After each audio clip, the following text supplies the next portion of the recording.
This podcast is a member of the Voices of Wrestling Podcasting Network. Visit voicesofwrestling.com to hear the rest of our great podcasts, as well as show reviews, columns, opinions, and updates across the world of wrestling.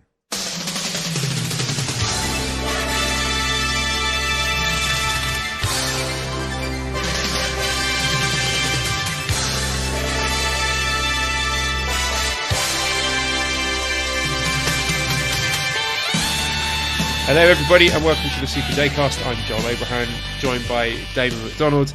I'm a bit worried about the long-term sanity doing this podcast, Damon. Yeah. After last week.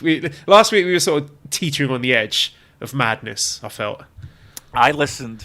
First, let's just talk about for a moment the amount of feedback that we got from that one bit of about 5 minutes of audio where things kind of went off the rails. And I listened to the show. I do listen to every single show. I listen to it at least once because I want to hear sound quality, and plus I find us incredibly entertaining.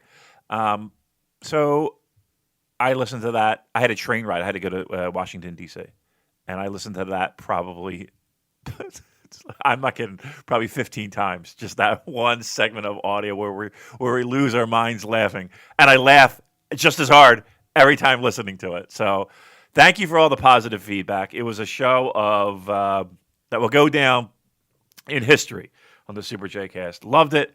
Had so much fun doing it. Maybe the most fun I ever had doing a show.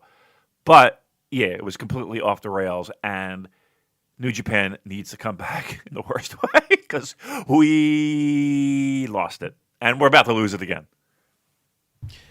I mean, I've been telling Mally that about these shows being cancelled, and she's like, "Why are you still doing a podcast?" But I feel like we have a duty to the people. It's a public service, isn't it, to keep spirits up in these dark days, to give you guys something to listen to, even if it's very, very tenuously connected to New Japan Pro Wrestling at the moment. I know. There's a part of me that's like, should we just review other shows? Should we? But here's the thing: I like the lane that we're in. You know what I mean? I like the fact that we talk about this promotion in, current day. And I saw somebody tweet like, "Well, you said you weren't good at Classic," and it's not that we don't understand it and we haven't watched shit. And I've watched everything. Trust me, I got fucking video. To be fair, I think that person was talking about me. Like, my historical knowledge is obviously not great, so I think they were saying that could be a good opportunity for me personally to brush up on my New Japan history, because obviously you. I've watched it much greater. Well, I've watched it, right? And there's a big difference between being able to watch and retain information, which I cannot. And I get dates mixed up, and I get fucking, I get it mixed up all the time. I don't remember shit. But I know I've watched a lot of it. Let's put it that way. I'm sure there's shit that somebody can show me and be like, I never saw that. But or I don't remember watching it anyway.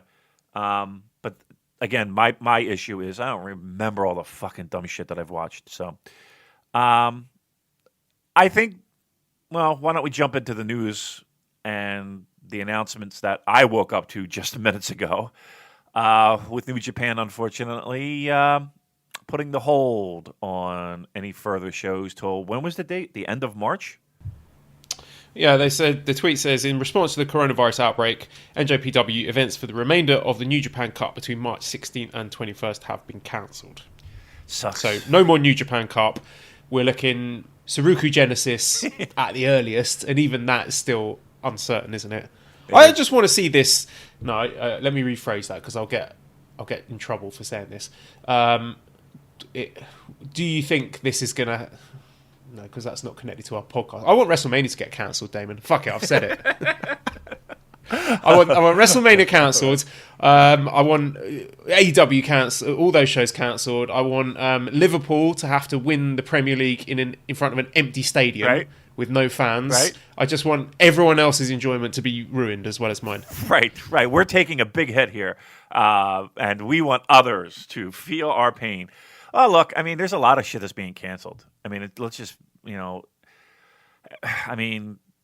correct me if I'm wrong, Joel, but there were only a handful of independent promotions in Japan that actually were running.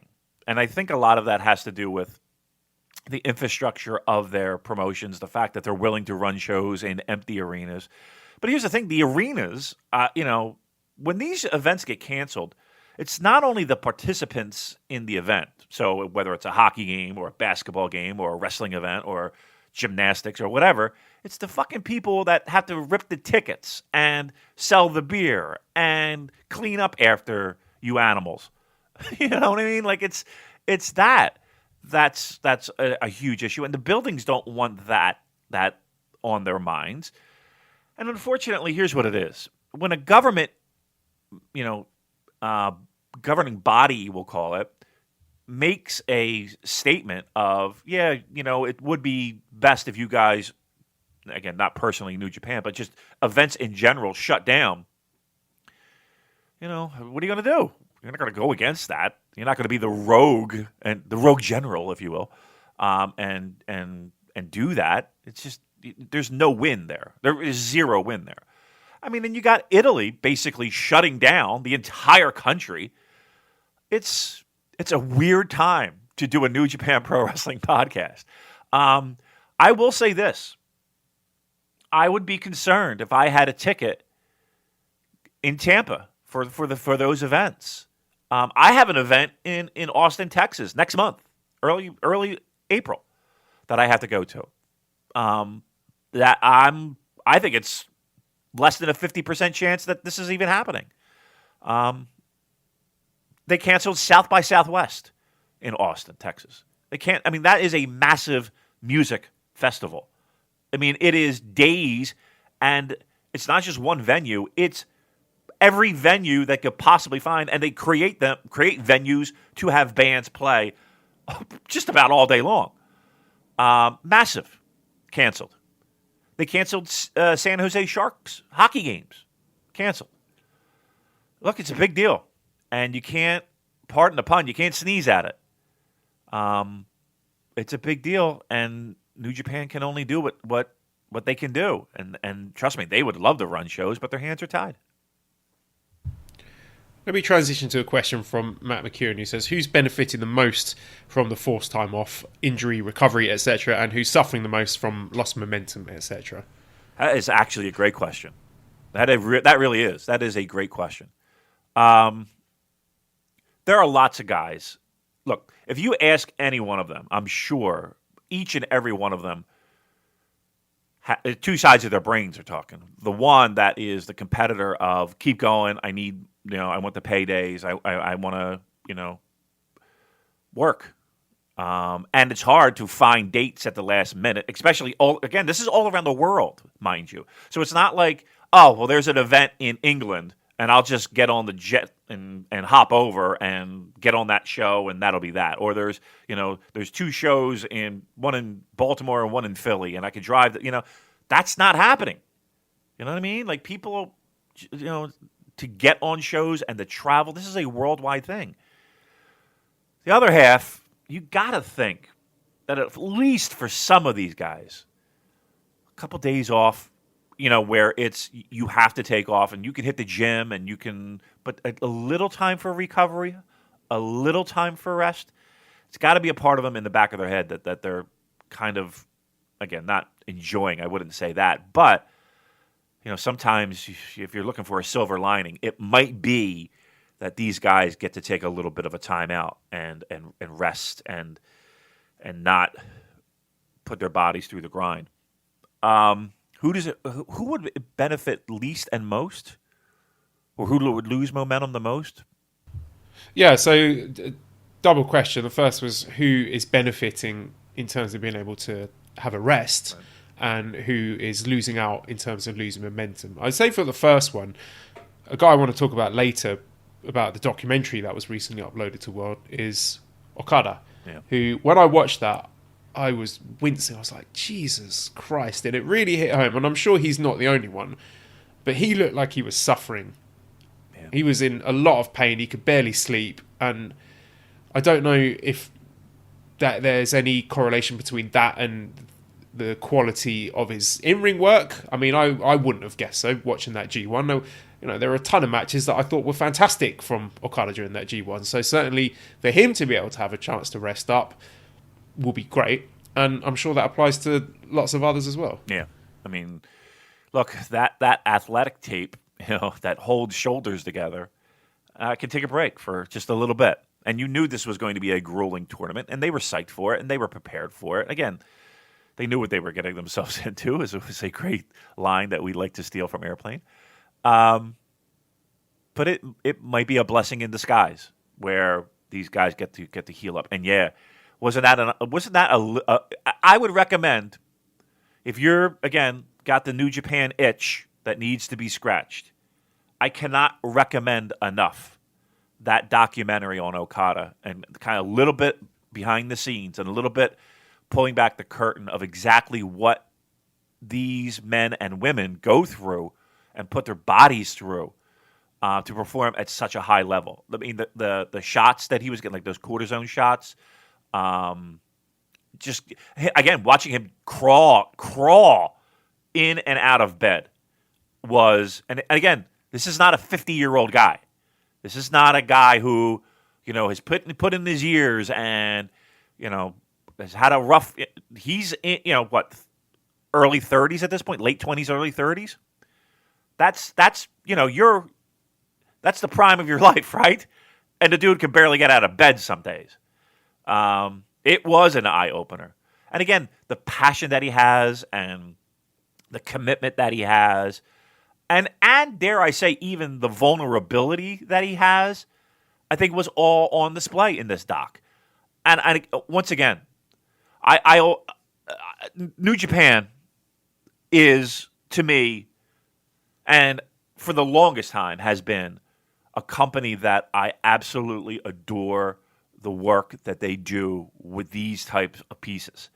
And I always credit WWE for when they do these type of things, like those 24 those WrestleMania 24-hour things, they spend a day with a certain person. Those are always really good too, and entertaining and just interesting. And this was a home run. So again, if you're looking for an itch, I can't recommend enough if you haven't watched it, that Okada piece. It was top notch, and New Japan, more of that kind of content, and you'll be hitting home runs left and right.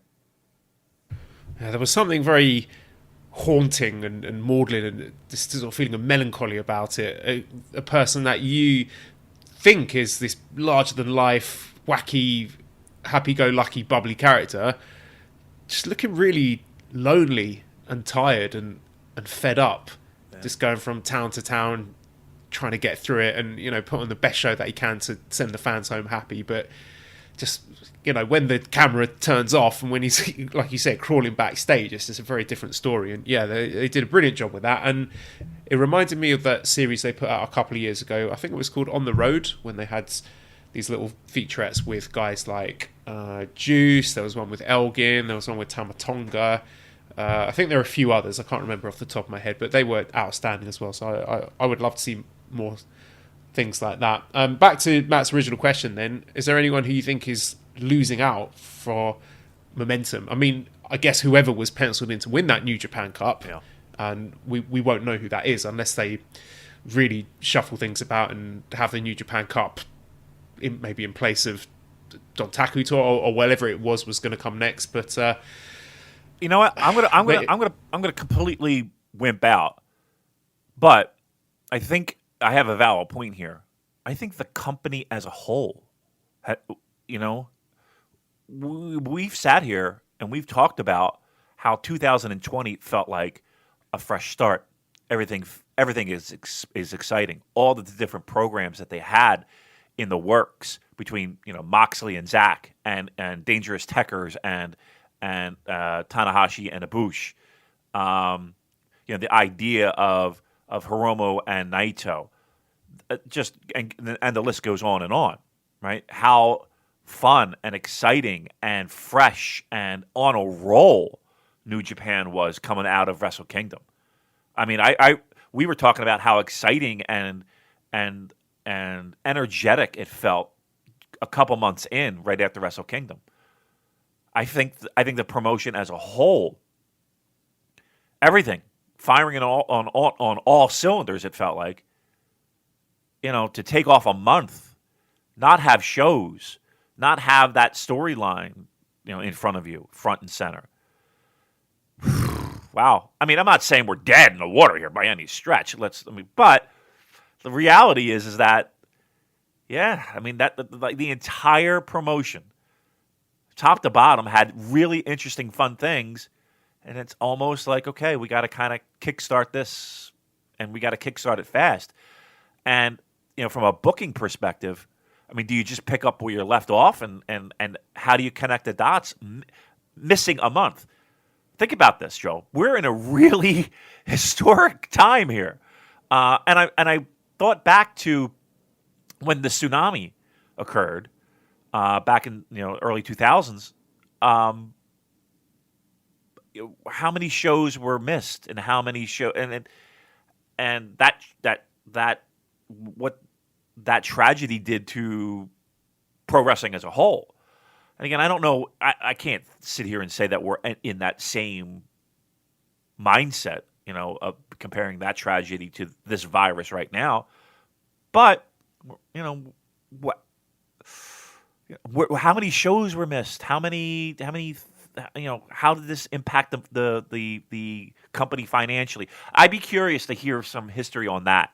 That might be something I'd love to learn a little bit more about how that tragedy impacted pro wrestling.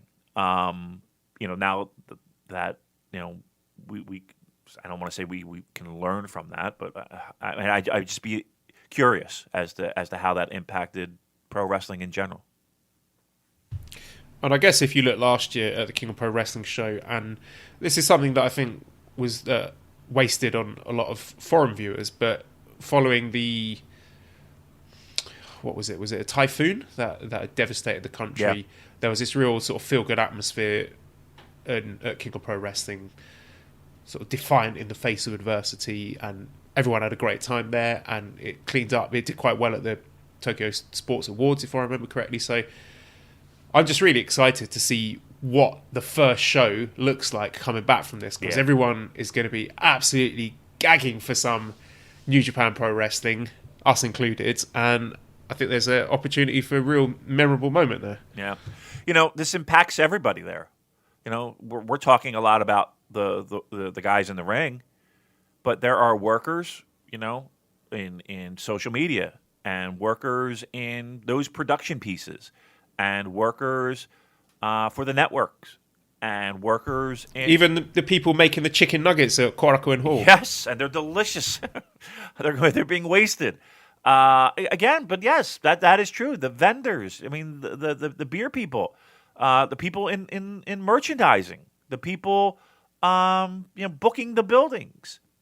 They're all kind of, I mean, I'm sure they're trying to find busy work and shit for them to do, but it's kind of hard to do shit when there ain't shit going on. So, again, they're not shutting down. We're not, but again, I think a month's worth of shows that people were excited for. It's going to be a fun start. I will say this: you're right. That first show back will be pretty amazing. I think everybody will be just really pumped up. But we got another 2 weeks where we're here, right? And we're waiting. And we're going to see what happens. Violent Skipping asks, do you know who on the roster doesn't have a full-time contract? And how big is the risk that some jump ship if shows continue to be suspended in Japan while still being permitted in the US? Here's the problem. I don't know if they're going to make it to the US. They're going to fly into the US. And that's what I'm worried about, the Tampa stuff. Again, I would say that is thin ice on a term that we can use here, Joel, for those? Yeah, I think that this Violent Skipping is asking about people who are not under contract actually going to sign a contract with other promotions, like, sign for a WWE or AEW or Impact or whatever. I don't know. I don't see it being that. Look, I think AEW's got to be concerned, right? I think every promotion in the United States, you know what? The United States, we correct me if I'm wrong, Joel. I mean, again, I'm not up on my data when it comes to this, but the United States is it's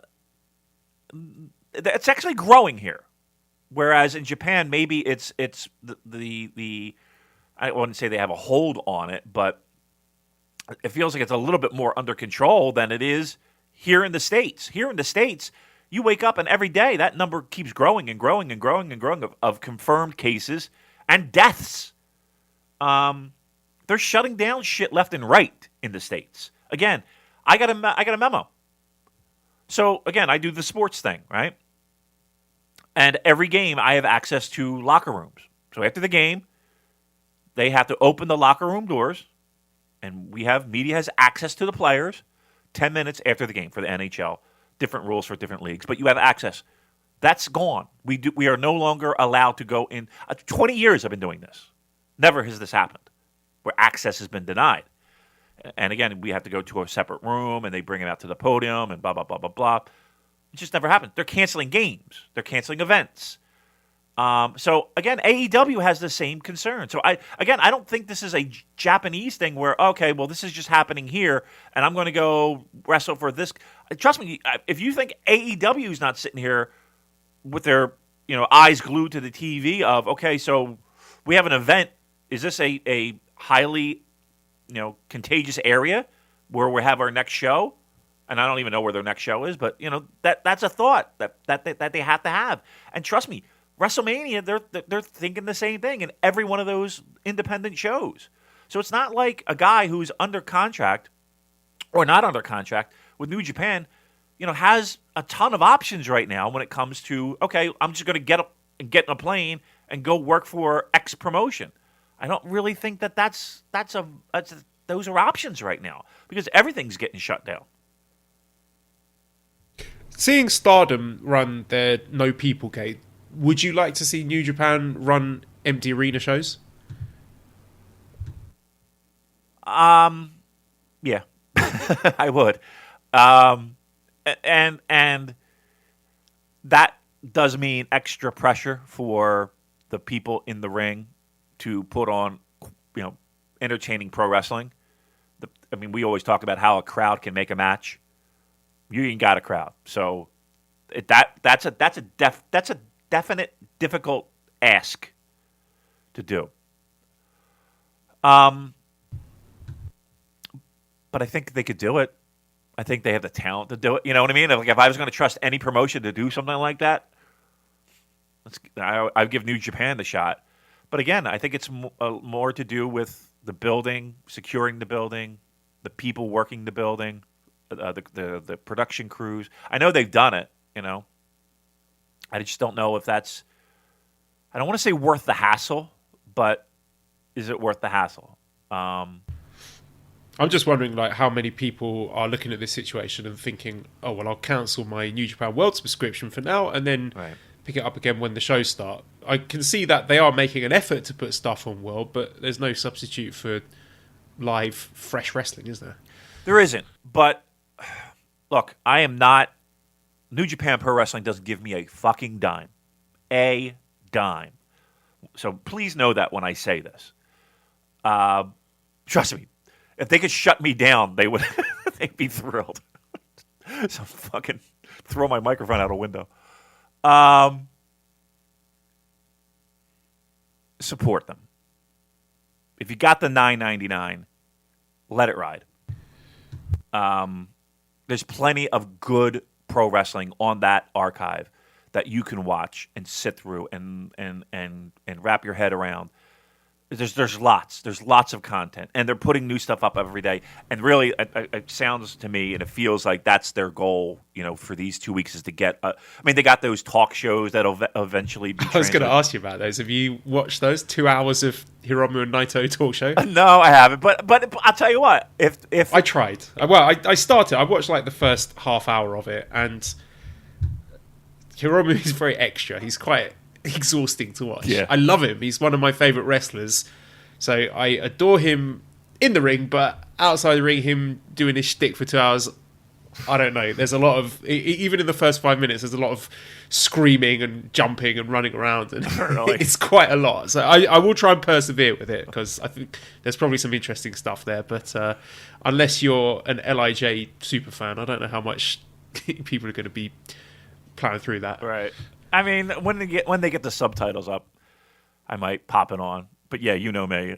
How No, long it's subtitled. Oh, it is already? It's already it? Okay. Yeah. Okay. How long do you think? I haven't watched. How long am I going to last with that nonsense before I turn it off? 10 minutes, I'll give you. Really? Setting the bar at 10? Okay. And then I'm like, fuck this shit. All right. Well, listen, it's something. I'm sure somebody will enjoy it. But there's plenty of shit on that network, right? I mean, watch something. Let it ride. But now might be a great time to buy a T-shirt. Again, they're not hurting. I mean, I'm talking about Bushi Road here, who they got a couple extra coins, they got a couple extra shekels in their pocket. But I don't know. I just feel like we got to stay in a good frame of mind with this. Hey, listen, you don't have to do whatever the hell you can do whatever the hell you want to do. But me personally, and I think Joel, I speak for Joel, we're trying to keep a positive frame of mind on this. And again, it's something that we like. It's something that we enjoy. It's something that we're really looking forward to. But let's make sure everybody's healthy and safe, and then we'll get the pro grabs rocking and rolling. Yes, trying to keep the energy up here. I've got all my snacks, my drinks. Just trying to stay cheerful here. I've got. Have you ever tried Iron Brew? No, is that like a coffee? It's a Scottish soda pop soft drink, as you guys might say. It's quite difficult to describe. It's bright orange and it's kind of fruit flavoured, but it is uniquely Scottish. So I was very excited to find a can of that in one of the supermarkets here in Bangkok. I got my mystery flavoured Pringles, which are always interesting. I think these ones are lasagna flavour. I can taste a bit of tomato, a bit of cheese, a bit of basil in there. And I'm also excited because just down the road from me, a Taco Bell opened yesterday. Really? And there's a Carl's Jr. opening very, very soon. So I think, Damon, when this podcast is done, I'm going to go and check out some Taco Bell. Have you got any recommendations for me? All right. So at one point in my life, when I was a poor youngster, older teen, young 20s, yeah, I mean, I would live on that shit because it was cheap and somewhat good. I'm a big fan of I don't know if you can get them still. Mexi Melts. Mexi Melts were always great. It was melted cheese, a little pico. That was always good. I like the steak tacos. Steak soft tacos. I think those are passable for fast food. Yeah, I would start there. My wife always gets the chalupa. She loves a chalupa. I don't like them too. I don't like the shell. But yeah, I mean, those are good starts. So I would go there, Joel. I think you might like the steak soft taco. Go there. Cool. I will let you know. I'll send you some photos later. Nice. Back to that news then. JDM says, trying to find an upside. The best matchups won't be repeated as much. Something like Shingo Ospreay 2 will be quote-unquote saved from a New Japan Cup round 1 and protected until something like MSG. And I think the same applies for Naito versus Hiromu, because I know a lot of people are really upset that that match has been taken off the table. But I wonder if New Japan, like the booking committee, might be looking at the outpouring of grief following the cancellation of that match and thinking, this is a money match. Maybe this match deserves a bigger stage, maybe a Dominion, or dare I even say a Tokyo Dome. I mean, that would be a gutsy move, to be honest with you. I would be shocked if they don't find a way to shoehorn that match somewhere, right? They would be silly not to. Yeah, you're right. I don't think I've heard as much sadness and disappointment in a match not happening than that. It really was amazing, the outpouring of people across the board that were like, oh, fuck. I was really looking forward to that. And that anniversary show was built off that main event. People were excited for it.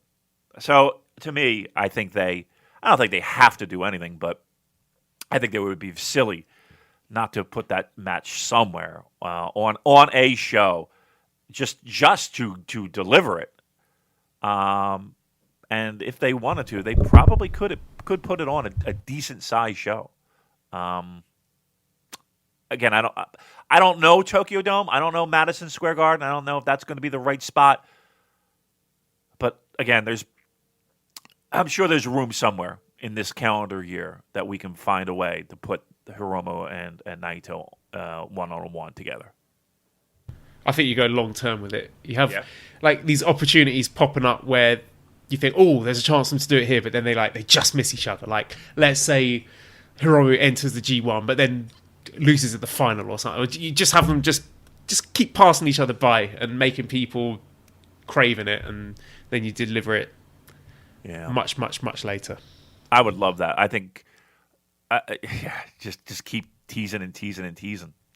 I'll tell you what, between that and the idea of a very condensed New Japan Cup, I would have loved if by some miracle they were able to say, you know what, we're good to go. We're going to cram this into 4 nights or 5 nights, and it's 16 guys.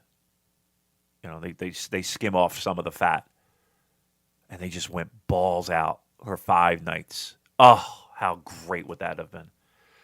Shit. I mean, maybe they still do it. Maybe I don't know. Again, I don't know the schedule as well.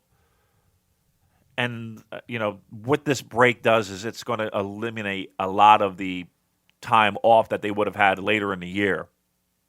But, yeah, it's going to, if they could find a way to, well, let me ask you this flat out, Joel. Is it New Japan Cup, no or yes? Do you think we'll see any form of it this year? I'm going to be optimistic and say yes. Me too. I think they again, it might not be the same thing. It might not be, what are they, 20 something? It's not going to be that, obviously. So it's going to be scaled down tremendously. But I don't know. Maybe they do some, I don't know. This might be a terrible idea, but some kind of lottery where they pick the top people. I don't know. But yeah, you might see the cream of the crop in a quick sprint cup, just to get it done to move it forward. But here's the thing: Sakura Genesis is where somebody was going to get that shot, right? And they're not. It's impossible, right? I mean, I don't know how would they do it. We're fucked. Close it down. That's all the positivity I have. I can't do more. This fucking blows. I can't stand it anymore. Stinks. It really does stink. Again, it's not anybody's fault. I understand. But I think everybody can share this disappointment that I'm feeling right now. So let's transition then, Damon, from one hard-hitting topic to another. I would like to talk about New Japan Pro Wrestling erotic fan fiction. How does that sound to you? Jeez. I was hoping that one day we would be able to do this, and now here's the day. Thanks, New Japan, for no shows. I will be the first to admit, I don't think I like erotic fiction of any kind, except my own memoirs, of course, that I've written, of erotic tales and erotic conquests. So can you give me just the ideas here? We're taking New Japan Pro Wrestling wrestlers and stars. Yeah, you remember that Ibushi Omega article I read last week? It's a bit like that, but slightly less ludicrous. Okay, right. All right, listen. I think I would love to explore this world of eroticism, and hopefully I can learn a little bit, right, about this subsection of fans that have guys jerking each other off. It's going to be good. So Nicole has told me that the best place to find this fan fiction stuff is a website called archiveofourown.org. So I went in there and I just typed New Japan Pro Wrestling into the search bar. Do you want to guess how many works popped up? Oh, so this is a site that has multiple genres and fans of different things, not just New Japan. Correct. Wow, okay. You can find fan fiction about pretty much anything. Okay. Are they all sexual? Mostly? I don't think so. Okay. I think there are little tags to indicate whether or not they are of a sexual nature. Okay. All right. So it could be just a random story that would be. I mean, I'm not saying. Of course, look, there is a little tongue in cheek going on here, but these people are writers that will create stories based off of characters that don't necessarily, like something that might happen behind the scenes, like a band sharing a car ride or something, and it doesn't have to always wind up. You've done this before. Yeah, well, my pen name is I really haven't. No, Joel and Damon on the road. right. Damon leans over. No, I don't. That could be set a challenge to someone write. No, actually, don't. Yeah, you know I'm what, just gonna ban too? them No, in I sentence. want to hear this. I would. That's not the end game in all this, Joel.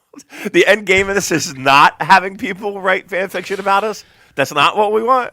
The power of the extra song zeros kicked in as Damon's eyelids began to close and his head fell gently on Joel's shoulder amongst 40,000 screaming fans in the Tokyo Dome. Right. Joel thinking, well, if he can't wake up for this, he won't wake up for this.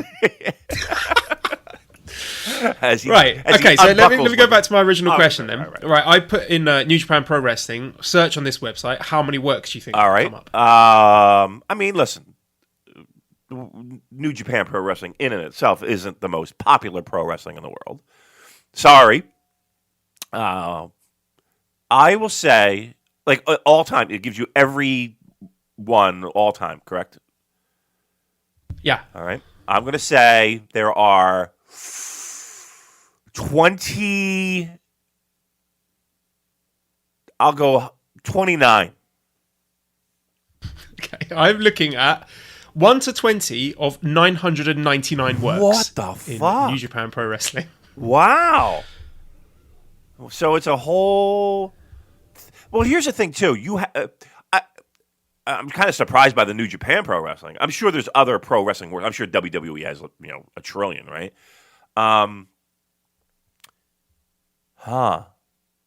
mean, but here's the thing: you got a lot to play off of, right? You got a lot of, a lot of different wrestlers, a lot of different characters. You can go a lot of different ways. I wonder what the grimiest Japanese pro wrestling company has fan fiction. Like, is there a Basara fan fiction? Hard hit. The The erotic adventures. You know what I mean? Right. Erotic adventures at Shinjuku Face. Right. There is a lot of little cubby holes you can get into. You know what I mean? I know that we have a purpose here, but can you just check to see if there is a Basara fan fiction section, please? Okay, hold on a second. Let's say Basara.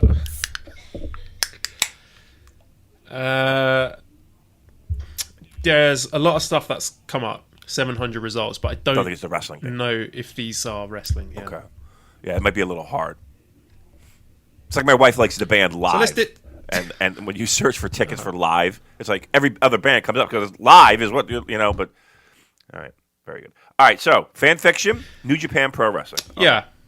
Well, let's dip our toes into water here because the search results are coming up in chronological order. So just yesterday alone, there were 2 fan fictions uploaded. So I just like explorations, and the tags are Bushi / Takashi Hiromu, Pure Smut, Curious Hiromu, Indulgent Bushi, Just Take a Minute and Look at Bushi's Hands, Fisting, Whoa. It's a Fisting Fic, okay, Whoa. LIJ are family. That's just the tags, Damon. Wow. the blur for this story. Hiromu is feeling a little curious, and Bushi is happy to indulge that curiosity. Yes. Why is it always Bushi? There's there's really creative stuff here. In an alternate 2011, this is another story. The US was struck by an atrocity known only as the event, during which every major city was destroyed by an unknown force and millions of lives were lost. 1 year later, CM Punk returns to his beloved hometown of Chicago, only to find it completely devastated. With nothing left to lose, Punk will journey across the ruined landscape with best friend Colt Cabana by his side. His goal to find the woman he loves. And he's going to meet a lot of wrestlers on this journey. Sure. So there's just really a series of one-shots Zack Sabre Jr. one-shots. A series of one-shots featuring Zack Sabre Jr. What does that mean? One shots. Kenny Omega. I don't know. I don't know what that means. I'm scared to click on it. Yeah, I know. Click on it right now. You need to click on that right now. Okay, let's find out what one-shots are. Here we go. Because I'm also curious to see what are some of the earlier ones that were uploaded. Okay. Right. I'm going to guess. This work could have adult content. If you proceed, you have agreed that you are willing to see such content. Proceed. Hammer that. Yep. All right. This was the final straw. I couldn't take this anymore. Humiliation burns in the depths of my soul as they all laughed at me. Desperado's leash clasped around my neck as I helplessly clawed at it. Oh. A surge of anger blew through me, and I ripped the leash from Desperado's hands and ran from the locker room. As soon as I was in the hallway, I ripped the damn collar off and threw it on the ground before hurrying away from the Suzuki-gun locker room. I was hallway down the hall when Zack finally came out of the room, hurrying after me with his long strides. "Baby!" he called, quickening his pace as I ignored him. "Baby, where are you going? What's wrong with you?" Are you getting the idea? Yeah. Or do you want me to fast forward to the smut? I'll get to the smut, please. I mean, that's why we're all here, right? Come on. Oh, Yeah. so Wow. long. I'm having to go to different pages here. "You don't have to worry. I'm never going to touch you." Oh. Zack sneered at her. "You've made your feelings quite clear, and I don't like to waste my time." Stepping around her, the trio continued on their way towards the Suzuki-gun locker room. I'm intrigued now, Damon. Me too. I want to read some more of these. You think I'm kidding? I'm kind of like, all right. I mean, This is good stuff. yes. Yeah. I'm more interested in this than any WWE storyline right now. Let's put it that way. Just want to see what else they've got here. Yeah. Wrestling is our love language with Ibushi Kota, Kenny Omega, obviously. Yeah. We got an AEW here one. Wildfire with Lance Archer, Chris Jericho, Sammy Guevara, Ortiz and Santana, Jake Hager. Domestic violence, stalking, mention of death or murder. Oh, crikey. Yeah. Wow.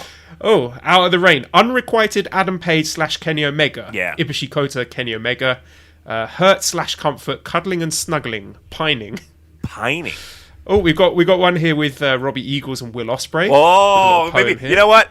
Naito now, I want to read. Rush. I want to read a little bit of the Robbie Eagles Will Ospreay, if you don't mind, because there might be some people that might be interested in that, right? Right? I think we could do an entire show. This could be a whole podcast series. We could do one of these a week. Which we might have to, the way the wrestling's going. Yeah, really, seriously.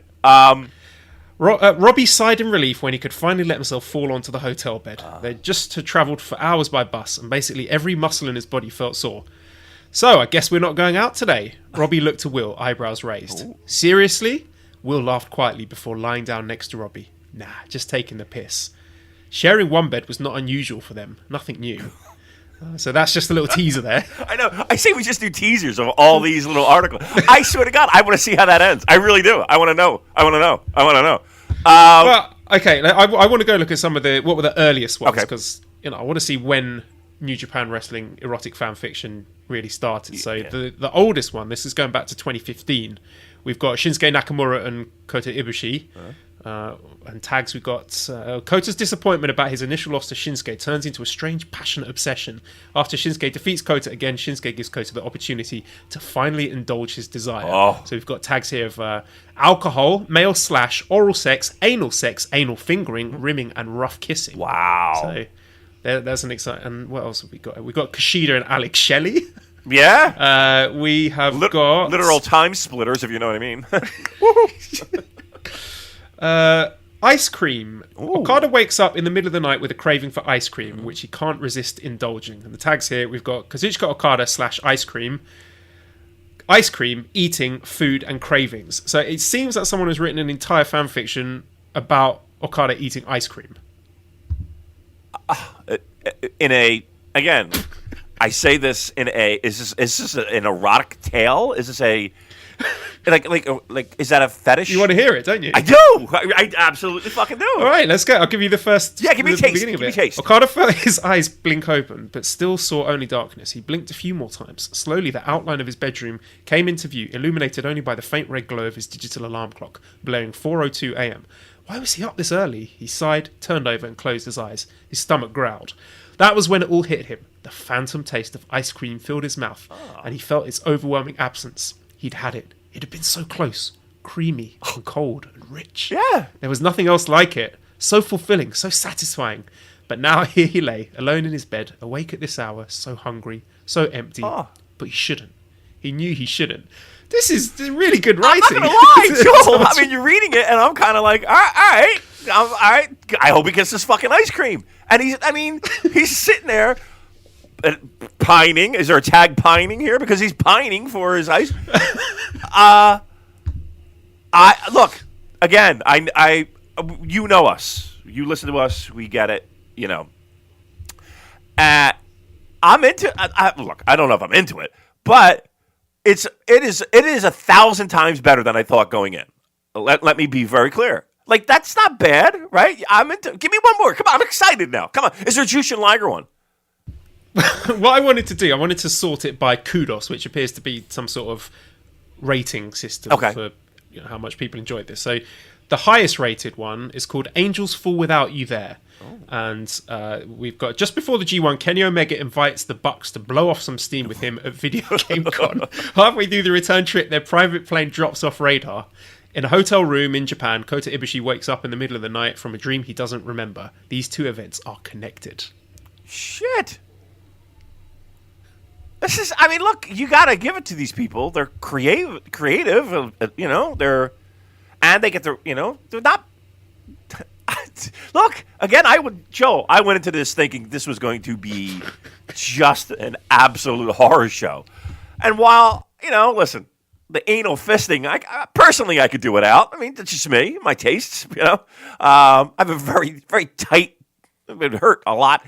I'm into this. This is kind of, and again, I think it's fun. I find it amazing that there's so many different, you know, you just search for New Japan. The fact that there's a whole bunch of different other ones. All right, what's the name of the site again? So this is archiveofourown.org. Okay.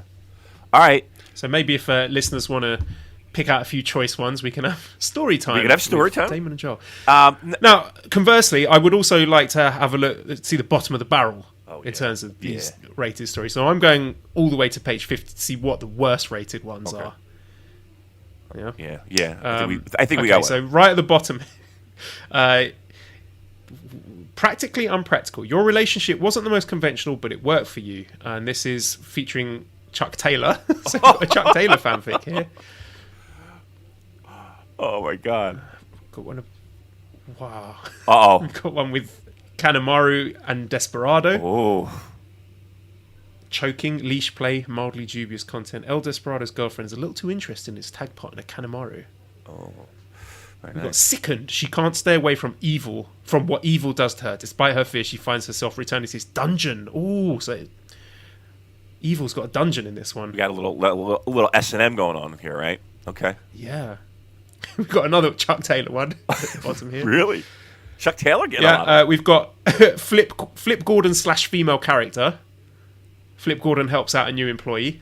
Wow. She doesn't have a name, just female character. Female X. This is amazing. I mean, again, we're talking about Chuck Taylor getting Chucky T. Oh, I found one I think we're going to have to read. So the title of this is Ramen. There's no description of the story, but the tags are Chase Owens / Reader, Chase Owens, Reader, and Fluffy. Oh, fuck. Here we go. This is going to be good. Give us a little. You know how you can sample a book a little bit on Amazon. You know, you can kind of click through a couple of the pages. This is what this is. We're teasing. We're giving little teases for people to hop in. Again, Chase Owens, Fluffy, and the name of this is Ramen. Take it away, Joel. Yeah. All right, so there's notes here from the author. It says, this is based off of Chase's outfit at the New Japan Tag League Press Conference 2017 and my love of ramen. So, two favourite things there. Here we go. You thought it was odd that you were ready before your boyfriend, Chase Owens, but you weren't going to complain as it meant more time with him. You were in Japan with him for a few days while he was on a tour with the Bullet Club. You managed to get a few days off of work to fly out to see him. You were looking out of the window of the hotel, taking everything in. Hey, you ready? Chased asked. So it's called Chase now. So it seems to be like from the point of view of a sort of standing character for the reader. Okay. So you're supposed to put yourself in the shoes of this unnamed female character who is Chase's boyfriend. Gotcha. Oh, and yeah, they're going for a night out down the izakaya with Tamatonga, the rest of the Bullet Club boys. All right, nice. A lot of black Here we T-shirts. A go. lot of black Oh. T-shirts. No, this one's very short. Is it? What Chase had in mind was your favourite thing, ramen. You fell in love with ramen on one of your first trips to Japan with him, and ever since it's been something you guys did when you visited. Yay, ramen, you giggled. Chase gave you a smile. Of course, did you think we weren't going for ramen while you were here? He kissed your cheek. Oh. You guys talked and ate for what felt like hours. Everything was perfect when you were with him. You smiled at him. You know I love you, right? He smiled back. Probably not as much as you love ramen. Ah! You both laughed. Ha ha. And that's the end of the story. What a wholesome story. That is. Like, I was waiting for a little fisting going on. I was waiting for the fisting angle to pop on it. Yeah, that's just a simple... But that got low rated? Yeah. Ah. I think this is nice. Yes! It's a nice story. Yeah. Well done, the Mrs. Maria. You've written a short story, but a nice one. See, I would like the short ones. You know what I mean? Like, you can barrel through a couple of them and feel... Yeah, see, listen. I like this a lot. I think on the whole, I think this is, again, not something that I would even know was here in this world, but it's opened my eyes to some creative writing and some sexual... I see, here's the problem, though. Now we're going to get into a weird area. Not that we, but I have questions. I'm still reading the Okada ice cream one. Is it good? Does it get sexy? It's good. Yeah. Can you give me? Okada ate another big spoonful of ice cream, then another, then another. In the moment he tasted each bite, he was satisfied, so satisfied beyond belief. But none of them were enough. He couldn't leave any for Gedo. He needed all of it. Yeah. Every bit of ice cream in that pint. Okada furiously shoveled bite after bite of ice cream into his mouth, his mind bubbling and blurred with heady bliss. He started to get a headache, but he didn't care. All he wanted was more ice cream. He had to eat every last bite. Wow. Oh, there's a picture in here. There's an illustration. Wow. Now, ice cream's a metaphor. see it? Ice cream's a metaphor for cock, right? I'm just so I'm clear, right? Well, it's interesting you say that because I thought these were going to be so filthy. I'd actually downloaded an app on my phone called Bleep Button. So what I was expecting to be doing is like Okada got out his massive and placed it inside Shinsuke's and then proceeded to... I thought that's what I was going to have to do, but I was not expecting this. We've got some... Yeah. really interesting pieces of fiction here. Yeah, I mean, the ice cream angle is the illustration is actually really kind of cool. Just in general, like it is Okada eating what appears to be ice cream, but like with the little things coming off of it. I thought they were flies hovering around green shit. But all right, even the illustration's kind of cool. Look, this has turned out to be a pleasant surprise. This has turned out to be a pleasant surprise. I had some people text me, and they were like, "Man, what are you guys going to do for your show?" I was like, "Well, we're just going to, play it by ear, see what happens, blah, blah, blah." And they're like, "Well, why don't you do like a career retrospective of one guy?" And I'm like, "Nah, nobody would be into that. Fuck that. That involves doing research. I'm not doing that. Right? Are you kidding me? We're doing this. This is what we do. You could go do a fucking 9-match history run of fucking Yuji Nagata. We got the fucking fan fiction. We got ice cream and dog collars and fisting. That's what we bring to the table, kids. Let me do this. All right, let's make people uncomfortable. Can we do that? Can we make some people uncomfortable? Type in that search box. I want you to make Kevin Kelly. Oh, let's have some fun with this. Is there a Kevin Kelly fan fiction? if there isn't, you know what I'm going to be doing for the rest of the week. Right? Get out that quill. Please let there be one. Okay, now I'm going to have to put Kevin Kelly in quotation marks, right. I think. Let's see here. Okay, we've got one result. Oh, This is called You Want Some? The king himself, Minoru Suzuki, has his sights set on everyone, from the young lions to the commentary team to his doomed opponents across the ring. His blood cries out for their pain, and he won't be sated until they've all bowed to the king. So tags here, we got Suzuki Minoru / Various, Hiroshi Tanahashi, Kevin Kelly, Jay White, Okada, Kenny Omega, erotic violence, non-consensual kissing, sadism, masochism, terror, threats, potential G1 spoilers, G1 read with caution, and hair pulling. Wow, Kevin. So which of those things do you think Kevin is in store for? Oh, I think the anything where he's getting beaten or whipped or fear. Oh, come on. How long is this? You just got to be give me just one. Give me a taste. Give us, because I know people are just dying to hear this one. Okay. It's quite long. There's multiple pages. So I'm going to have to go to the next chapter. Okay. Are we doing a Control F and trying to find Kevin? Yeah. See if he's in trouble. Yes, I'm going to see what.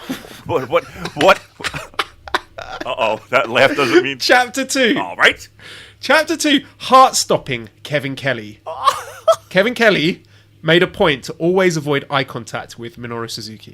Whenever the famed sadist passed nearby, he would freeze. Unlike his broadcast partner, Don, who would flee about 3 rows back at the speed of light, falling silent, praying fervently that his presence would go unnoticed, like a quiet mouse who'd stumbled onto a lion's path. Yes. Tonight, however, he got caught under a set of vicious paws. So that's just the start of it. Oh, well, Kevin, you got some light reading on the plane trip. That's for sure. That'll make the time just fly by. Wow, that's good. There's something for everyone here. There's none of us, right? Look, I don't know if I want to search myself. I do. I want to say. I want to be there. You know what? I'd be fucking pissed off if there's not. Okay. Oh my God! Is there that laugh? Right, scared let me search. Actually. Yeah. Right. What am I searching? Damon McDonald. Okay. Oh my God! I'm excited. It better be something. I better be sucking somebody off. No. No. Ah. No. Fuck. We have not made it yet. God damn it. We won't know that we're in the big leagues until someone writes a fan fiction. Yeah. I need... We know what we should do, Joe. We should have a contest. We should have our own little contest. And whoever writes the best fan fiction, we'll give a prize. Right? I got a fucking... What, so the listeners write fan fiction about us? Yes. Oh, Christ. Listen, we all got to pass the time. We should have left this forbidden door closed. This door is wide open from the fisting. Let's do that. I have various T-shirts unopened. I have a pair of Bushi slippers. Hey, let's make this. So I have a pair of like slippers, bedroom slippers. Right? That would be erotic. Right? That would be they're black and they're Bushi. It's Bushi. You give them away. We'll give away something. We'll give away a good prize, and we'll have the first annual Super J-Cast Erotic Fiction Awards. Does it have to be erotic? Can it just be any kind of fiction? No, it has to be absolutely... I mean, it can be anything. But I'll just let you know right out of the bat. Fucking... Erotic's winning, right? I mean, you got... So you can write whatever you want, but just know that if it's not erotic, it's probably not going to place high. Right? That'd be good. Oh, I'm excited. Are you excited? See what happened? I am excited. I'm excited and I'm aroused. Right. I mean, God damn it, Kevin Kelly's got one. Why can't we have one? Be nice. Yeah, I'm not quite ready to put myself on the same level as Kevin Kelly, but good point. There you go. He is sexy. Well, let me ask you this, Dave. All right. As you would say. Yes. If listening to all this erotic fan fiction talk has not got you in the mood for some loving, what is your advice to our good listeners out there? That's a great question. Look, I know you and you know me, And we have solutions for just about any issue that you might have. And this podcast has afforded us the opportunity and the wherewithal to share information with our listeners, right? So, like, if you were to guess, here's the problem. Here's the problem in a nutshell. If you got a problem with the old ED, you know what I'm talking about, right? Doesn't work. Things just aren't what they used to be, right? Did you know, just if you needed to get this taken care of, that the average, on average, how many days people in the U.S. have to wait to see a doctor? Just in general, especially now with this coronavirus going around. I can't get to see a doctor if my life depended upon it, it seems like. Do you know how what the average is, though? Even without this coronavirus going around. Do you know how many days Americans on average have to wait to see a doctor, Joel? Yes, I do. Do you? You know the exact number? Yeah, it's 29. You are absolutely correct. You're reading the same thing I am, and that is smart by you. Right, 29 days to see a doctor in major U.S. cities, and Lord knows what it is now, right? So if you're dealing with a condition like erectile dysfunction, you kind of want treatment ASAP. Not kind of, you do. And that's why our friends at Roman, we spent years building a digital platform that can connect you with a doctor licensed in your state, all from the comfort of your home. How great is that? Great job, Roman. Roman makes it convenient to get the treatment you need on your schedule. Just grab your phone or your computer, complete, you can do both, compete or complete, a free online visit. And you'll hear back from a U.S. licensed physician within 24 hours. And if the doctor decides that the treatment is right for you, Roman's Pharmacy can ship your medication to you with free 2-day shipping. I say free 2-day shipping. You also get free unlimited follow-ups with your doctor anytime you have questions or want to adjust your treatment plan. With Roman, no commitments. You can cancel at any time. So, if you are struggling with ED, and listen, many gentlemen are, we get it. I'm not judging, I'm not shaming. It's an important thing. Got to take care of that, right? If you're struggling with ED, here's where you want to go. GetRoman.com/VOW. That's GetRoman.com/VOW. Voices of Wrestling for a free online visit and a free 2-day shipping. Again, that's GetRoman.com/VOW for a free online visit and free 2-day shipping. Look, you'd be silly not to do it. If it's an issue, get it taken care of. No waiting around. Online, on your time, on your schedule, at home.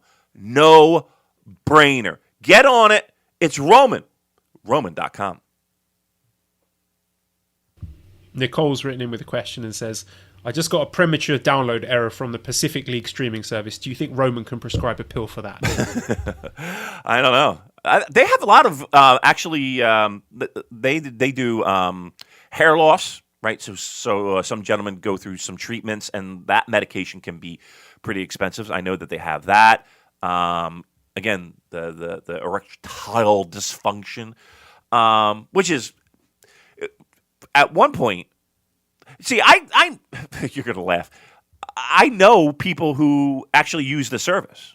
I'm asking for a friend, and they swear by it. Like they love it, and again, it's the convenience of not having to go to the doctor and get it prescribed. And then some of these prescriptions are just crazy expensive, especially when you can't get a generic. So yeah, I mean, this Roman, it's not like when you said we had it, I was like, I know who these people are, because I have a friend who actually uses it, and he tells me all the time how much he loves it and how much he enjoys the service. So great job by Roman. We are proud to have you as sponsors with the Super J Cast. Speaking of hair transplants, I was watching something earlier on New Japan World. This was Chaos School. Let me find the exact title of it. It's a Toru Yano talk show. So this is the gist of this being that Yano is a teacher and he's got some of the Chaos boys in his classroom, and it's kind of like a schoolroom format. It's not an erotic fan fiction, but I want to send you a picture of Sho Tanaka, future ace Sho, and I want you to critically assess his haircut. Right, let's wait for this to come out from outer space. Righty. Oh, you sent it directly to me. Okay, there we go. Yeah, he to get a bowl of soup with that haircut. Yeah. I'm not like one. It looks like the suit doesn't fit him. Right. Looks like he borrowed it from fucking Gino. Two. There's something weird about the haircut. It's like, again, like a bowl of soup haircut, and a little very schoolboy-y. Okay, all right. Well, again, looks like a school uniform, right? I think that's the look we're going for here. I don't know if I can recommend watching this talk show. Yeah, because it's quite boring in parts. It's like got them doing calligraphy and having thumb wars, and Sho talking about protein for like the first 20 minutes. And there's one part in it where Yano gives them various products of his, and he tells them that they have to try and sell his product, like cut a promo on the product, okay. for the product. So he gives Sho his hamburger curry, and Sho, you can't even cut a promo on a damn hamburger curry. no. Maybe this is just me. Actually, it's not, because I know it's something that Nicole's mentioned as well. This man has a charisma problem. Uh-oh. You think so? He cannot cut a promo to save his life. Boy. You know, that was always one of the biggest things that people would tell me with Ishii, him being a guy that, and even Goto to a certain degree, people would tell me that the promos were an issue of issue. And again, I don't. So they just took all these guys like Goto and Ishii and Yoshihashi and Sho and just put them all in one faction together. yeah, the boring sods. I mean, has he really had an opportunity to break out and shine, though? I mean, listen, I can't judge him on the fact that he can't fucking cut a promo on a package of curry, but I mean, I'm not ready to fucking write him off yet, right? I mean, we still got. No, I just think it might be a problem going forward. I think he's significantly less charismatic than Yo. Really? Yeah. You know what? I don't. Yo's a little cheeky chappy. Right. He's got that sly little smirk. Yep. And he's quite quick-witted. He's got a sharp tongue. You know, he's got an answer for everything. Good sense of humor. Yeah. Yo reminds me of that one. Joe, you sent me a picture before of your class, and there was this one kid who was like, I guess it was like, make a funny face, everybody, you know, and everybody's like, yeah, sticking their tongue out and being, you know, silly. And this one kid is bent over, like showing his bum, you know, kind of has this fucking smirk on his face. Like that kid reminds me of Yo. So yeah, I see that. Yeah, I see that. Then why do? All right, maybe I should take this back. Why do I think that Sho is the star of the team? And am I wrong? I don't know at this point. I think Sho has been given all the cool spots and the big matches, and he's had that sort of mini program with Shingo, and the tag matches that Roppongi 3K had with Shingo and Bushi seemed primarily to focus on Sho and Shingo, and then there was that big Sho-Shingo match in the Best of the Super Juniors. And Sho's been given a lot of big singles opportunities. He made it to the semi-finals of the Super J Cup last year. And I think he main evented more of the Best of the Super Juniors than Yo. I could be wrong there, but I do seem to recall him getting put in bigger spots than Yo. Yeah. Do you think that's a pressure thing? Do you think that Yo might just be like, fuck it. No, now I don't, I'm going to kind of just let my hair down and and see where it flies, and he doesn't have a pressure that maybe Show has. It could be. I just wonder if Yo might not be thinking, my tag team partner here is getting all the attention, and everyone's talking about him being the future ace. He's getting all the big spots, but I'm just going to sit back here with quiet confidence, Right. knowing in the faith in my own ability that when the time comes, I am going to be able to take my shot and make the most of it. Your gut reaction. Give me odds. Give me a split of how confident you are of who breaks out as the marquee star for New Japan Pro Wrestling, Show or Yo? I would say 60-40 in favour of Show. Okay. So I still think it is more likely that Show is being successful. Right. But I am quietly confident also in Yo's ability to make a splash. Do you see them breaking up, not splitting up, finding a way in the next? Because that's They should. They're boring together. It's run its course, hasn't it? but we say that, and it's, it is sort of the natural progression. Like when you get past 6 months, and this might be impatience on our part, but it feels like you get past 6 months, it's like, okay, break up now, and everybody's already plotting. Okay, this guy's going to go this way, this guy's going to go that way, and that's the way this is going to eventually turn out. So let's fast forward. But that's what's happening. They've done a lot though. They've won 3 Super Junior tag leagues, Right. tag tournaments. Yeah. It's been what, 2.5 years now? Seems like it's been longer than that, doesn't it? I don't know if that's a good thing saying. Yeah, it was late 2017, wasn't it, when they returned? Yeah. I don't know. You might have them for a little bit longer, to be honest. Like, that's not a huge amount of time. I mean, in a pro wrestling world, it There's kind of no one else as well. No, there really isn't. I mean, who else is there in the junior tag division? I mean, but they can. I think they can easily find ways to change that. I don't think that would be too difficult. But yeah, but right here, as we sit here, they're probably leading the pack, right when it comes to keeping that afloat. But here's the thing, though. It's kind of like the people like that you work with, that you really like and you enjoy, and they do good work and all that stuff. Like, they have an opportunity to grow and to move on and to better themselves. I mean, you wouldn't want to hold them back just because you got nothing else in, you know what I mean? Like, you're going to, sit here in the mud with us, oh, okay, and stifle your growth. I would hate that to be the reason.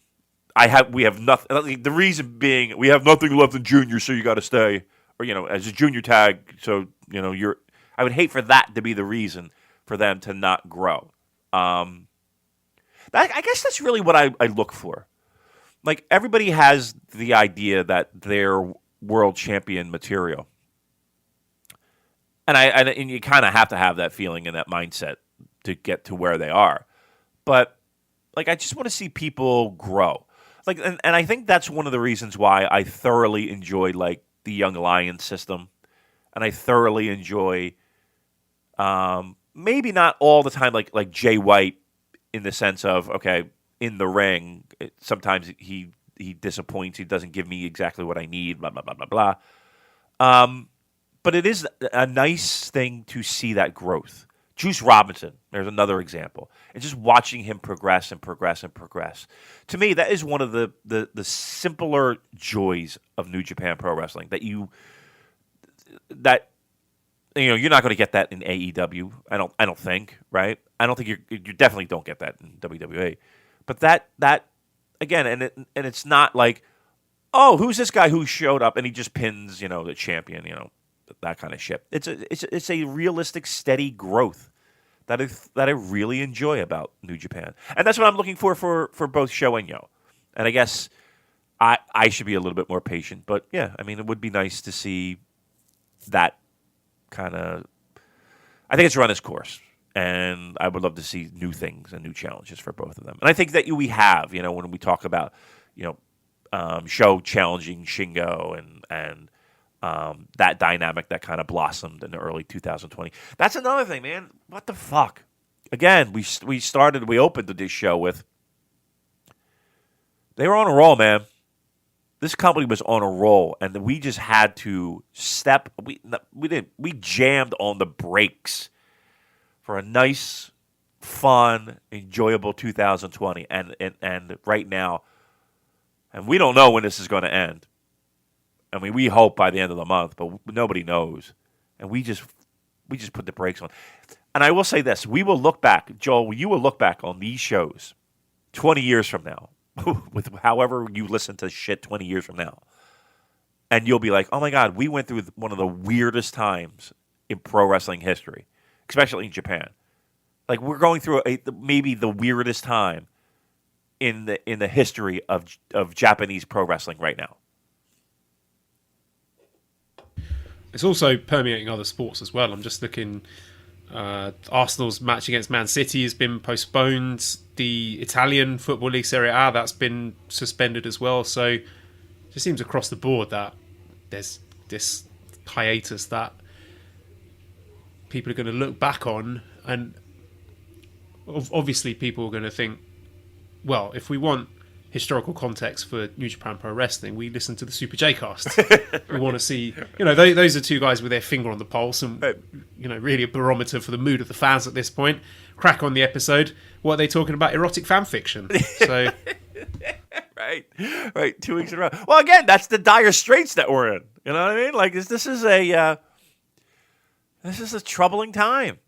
Yeah, every day you wake up and it's like, oh, they canceled the St. Patrick's Day parades in New York or in Boston. And I mean, listen, when you're canceling a St. Patrick's Day parade in Boston, you know the shit's hit the fucking fan. Ain't gonna stop them from drinking. That won't happen.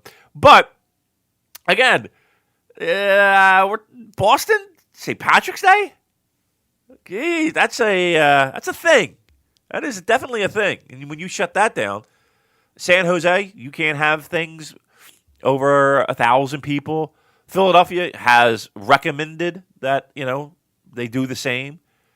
So again, these major sports franchises who have home games are trying to sort it all the fuck out. And they're canceling football games now. And again, South by Southwest, a massive music festival, canceled. They're talking about Coachella. You see that, Joel? They're talking about I don't even know if they have or they haven't at this point, but Coachella is a massive music festival in California, and they're talking about either moving the dates or postponing it or all that. And this is worldwide. It's unbelievable what we're going through right now, and I've never lived through anything like this. I mean, we had SARS and bird flu and stuff like that, but it was never like this. It was this is an amazing thing that we're doing right now. Well, some other news came out today, actually, Damien. We got ticket details revealed for Wrestle. Are you Dynasty or Dynasty? I'm a Dynasty guy. Okay, so tickets details revealed for Wrestle Dynasty / Dynasty at Madison Square Garden. So they're going to go on sale Friday, April 10th, pre-sale Wednesday, April the 8th. Tickets start at just $20. And just looking at the ticket pricing, ringside seats, so ringside A is $500, ringside B $300, floor A $200, floor B $150. So this pricing is pretty similar to Wrestle Kingdom, isn't it? So do you think we can expect a Wrestle Kingdom level card? Yes. I mean, we were told, in not so many words, that this will be Wrestle Kingdom-esque, right? They're not trotting out. This is not a road to new beginning in the middle of schmozy Georgia, right? This is a big show. I'm very happy that at the very least they've made some tickets affordable, right? $20 to see any event in Madison Square Garden. Look, you're in the building, you'll see a ring. You'll have the Super J-Cast VIP last row. in the arena. We know that one, right, Joel? The takeover special. The little takeover special. But you're in the building for $20. Is he staring at his hands? I can't see from here. Get the binoculars out. Are they even in the ring right now? What is that? You know what I think about a lot with that show, and I don't think a lot about it, but again, we talked about it when it happened. There were like this guy in front of us who was just reacting to everything in the most just positive freak out, and I was like, I wish I could enjoy something as much as this dude. I think about that guy a lot. I think about that dude a lot. Anyway, Wrestle. I remember like sort of Pete Dunne lifting up Walter, and he's like, "Oh my god, how can he lift it?" Like every single spot was just blew his little mind, didn't it? Yeah, and this was you know, he had to be in his 20s, right? At least, right? Old enough to know better. But then again, I say that, and there's me losing my shit at the Tokyo Dome because Naito went out the top rope. So Cheryl still talks about that, by the way. She says, "Oh my god, he was so happy into it." And I was like, "Yeah, listen, that was a big build. That was a nice." And I said, you know, that was a movie he doesn't necessarily do all the time, and the fact that he pulled it out, you know, to you know, win this match, you know, or to, you know, set up to win this match, it was a big deal. So, all right, tickets. That's good. $20, great. Yeah, we knew, but I told you, you're going to be. They're going to be expensive. And I will say this: that's face value of those tickets.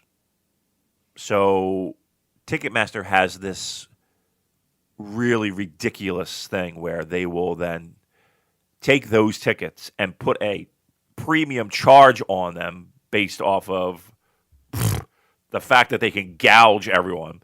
So don't be surprised that those $500 tickets, you know, when they're in your shopping cart, they're more along the lines of like 6, 7, 8 for a fucking ticket. Don't be surprised. So again, we knew it was coming. I told you to save your pennies. I told you March would be the time that we would hear an announcement. April on sale. Don't fuck me over with tickets, but yeah, wait till I get them. But this is start saving your fucking pennies, right? You knew this was happening. I want this building to be sold out. I want this building to be sold out, and do it quickly. All right, let's prove a point here. Just a quick thing as well. I did put out a call for match recommendations, and we've got about 40 of them so far. So Damon and I will curate that list and maybe come with a short list for next week's episode. We'll let you know which matches we've chosen, and maybe you can watch along as well, and it can be like a wrestling book club, if you like. That sounds fun. I mean, I think we all would like that, and I know there's plenty of lists, and I appreciate everybody kind of giving us their recommendations as well. I mean, again, it would be a nice... Some of this stuff, I guarantee you, I probably won't even remember watching.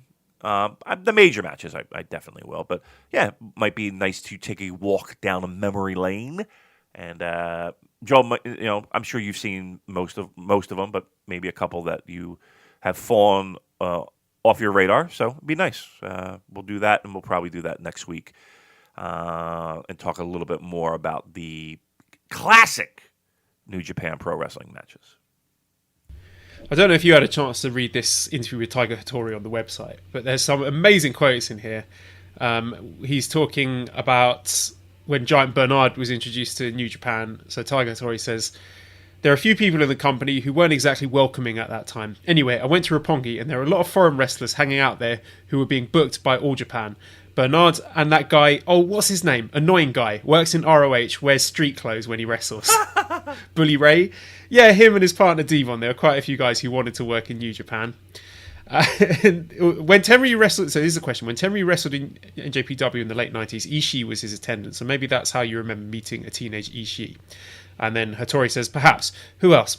I think Sanada is doing good. He's a weird one. I can never figure out whether he doesn't think about a thing or whether he thinks about everything. Wow. He spends quite a lot of money on his look, no?"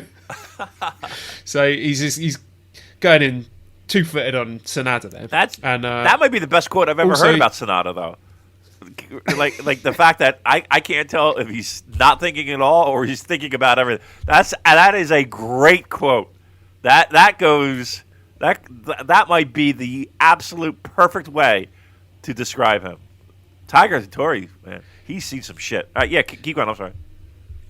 There's one about Chase Owens. He says he's so good, great worker, but his face and body aren't. I'm always looking at his gut when he's in the ring. If he could do something about his face and his body, he'll be over like crazy. Oh. But everybody does kind of look at that little paunch he's got. That makes Chase. Oh shit, Tiger Hattori, Lovely boy to go out for ramen with. See, a little peck on the cheek. That was you know what? I'm going to think about that story all day. I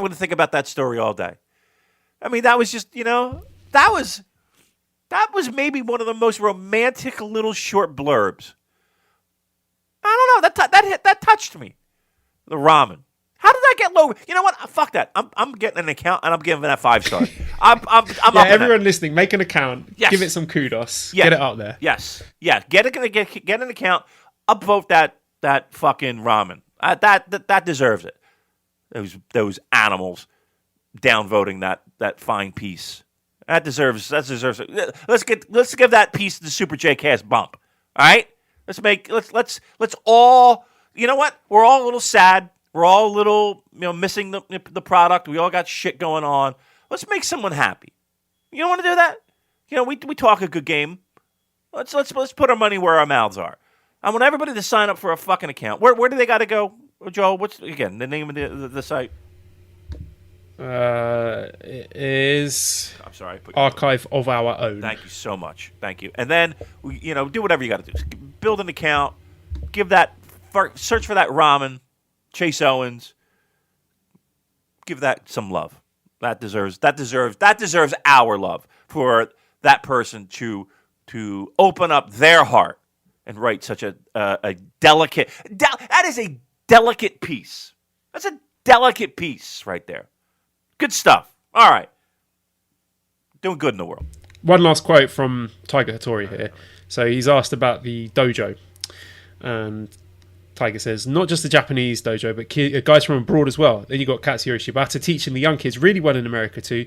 Come through the dojo system and you're good to work absolutely anywhere in the world. That's what the WWE would like to be able to do with their performance centers, right? There's a lot of people that were brought up in Japan that can be a success in the States, but the other way around, that's not common at all. Yeah. I mean, hit nail right on the head, right? Look. That performance center, while it is state of the art with equipment and training and all that, I'll take that New Japan dojo any day of the week when I want to see a pro wrestler.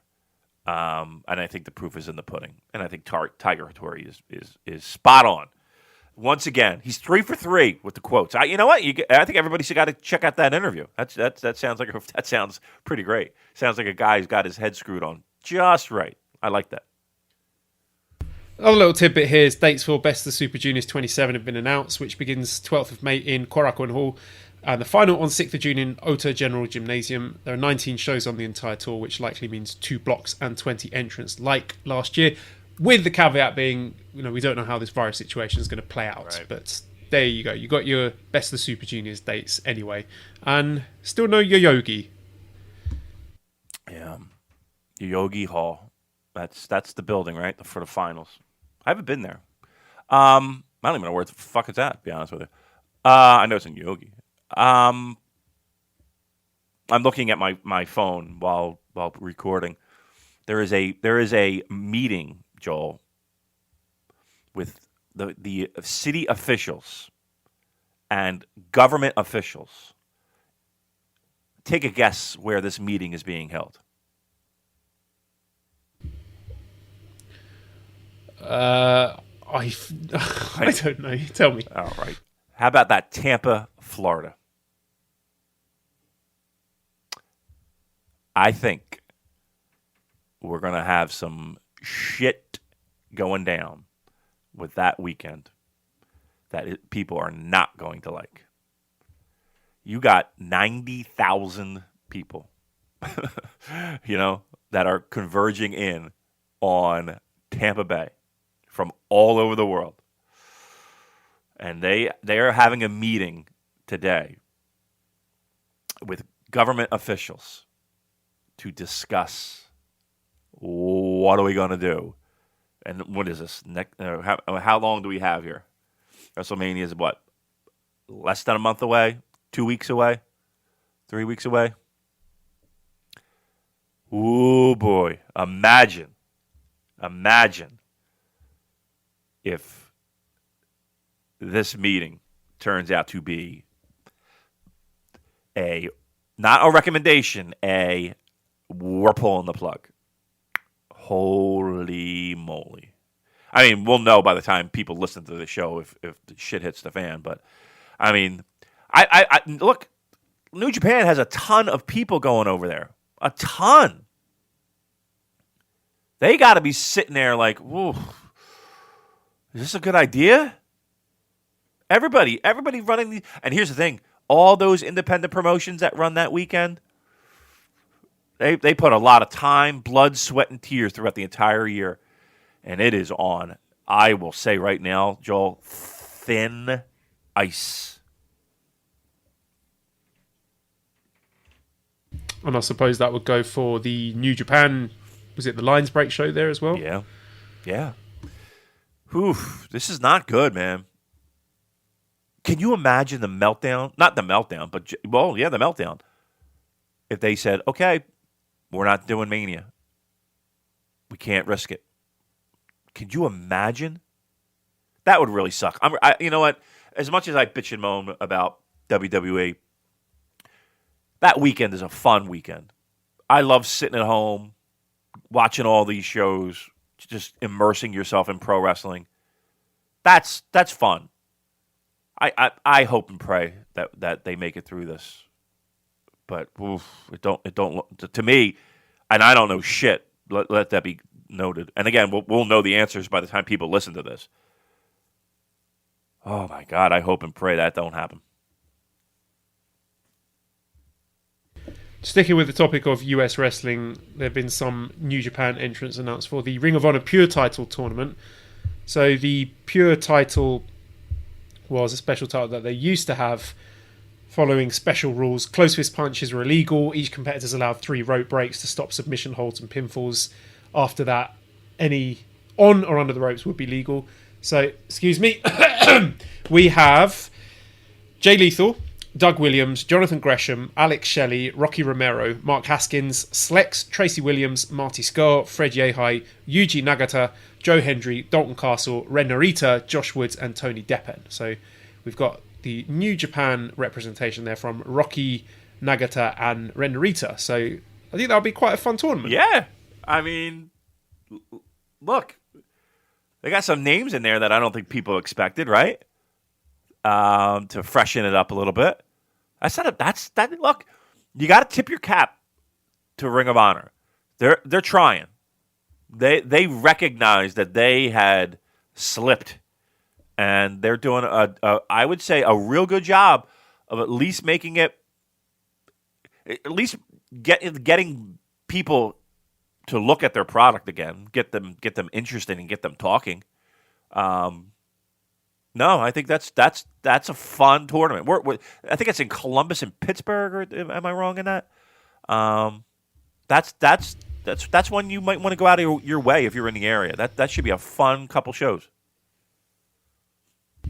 Well, that's it as far as news goes. I do have a extremely pregnant and hungry wife who wants to eat food now, nice. So I could try and do some questions, but it could be mildly dangerous. Yeah. I'll be playing with fire a bit there. Yeah, I say, I say, go get.